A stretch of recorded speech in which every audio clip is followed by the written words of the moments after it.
இன்றைய இறைவார்த்தை இறைவாக்கினர் எசாயா நூலில் இருந்து வாசகம். தீவு நாட்டினரே, எனக்கு செவி கொடுங்கள். தொலைவாழ் மக்களினங்களே, கவனியுங்கள். கருப்பையில் இருக்கும் போதே ஆண்டவர் என்னை அழைத்தார். என் தாய் வயிற்றில் உருவாகும் போதே என் பெயர் சொல்லி கூப்பிட்டார். என் வாயை கூரான வாள் போன்று ஆக்கினார். தம் கையின் நிழலால் என்னை பாதுகாத்தார். என்னை பளபளக்கும் அம்பு ஆக்கினார். தம் அம்பரா தூணியில் என்னை மறைத்துக் கொண்டார். அவர் என்னிடம், நீயே என் ஊழியன், இஸ்ரேலே, உன் வழியாய் நான் மாற்றியுருவேன் என்றார்.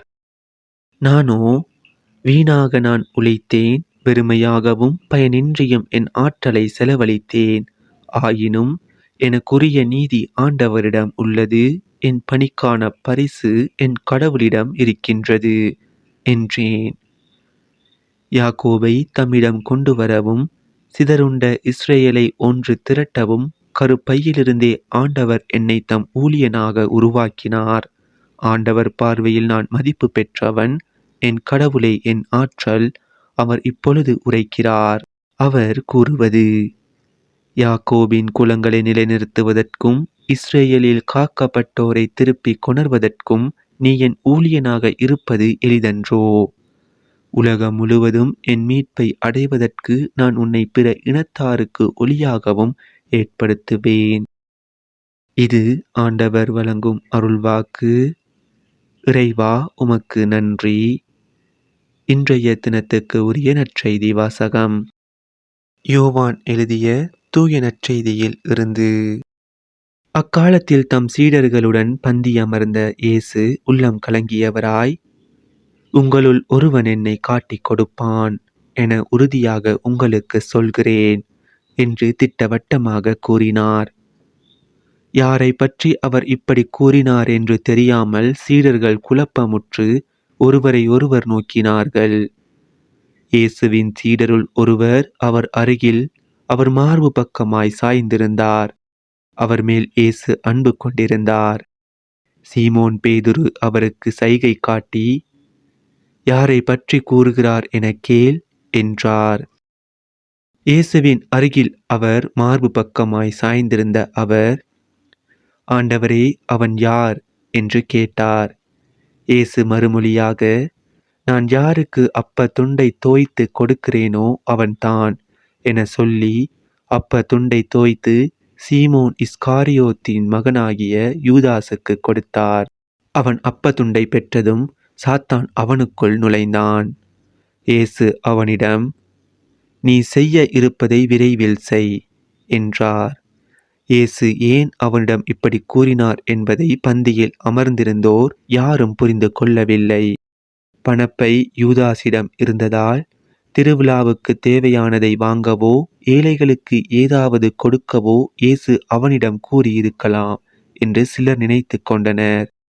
யூதாசு அப்ப துண்டை பெற்று கொண்டவுடன் வெளியே போனான். அது இரவு நேரம்.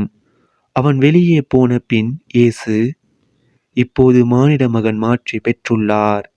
அவர் வழியாக கடவுளும் மாட்சி பெற்றுள்ளார்.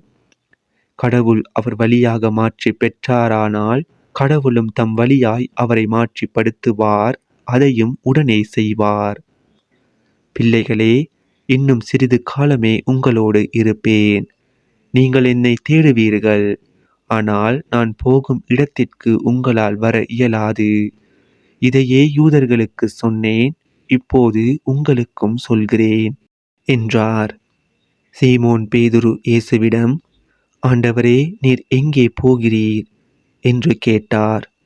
இயேசு மறுமொழியாக, நான் போகும் இடத்திற்கு என்னை பின்தொடர்ந்து வர இப்போது உன்னால் இயலாது. பின்னரே என்னை பின்தொடர்வாய் என்றார்.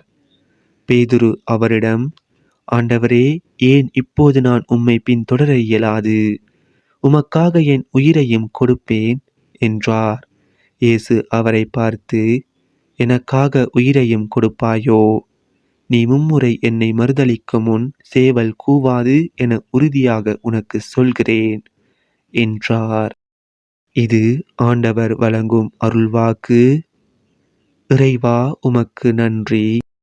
இன்றைய தினத்துக்கு உரிய சிந்தனை துளிகள்.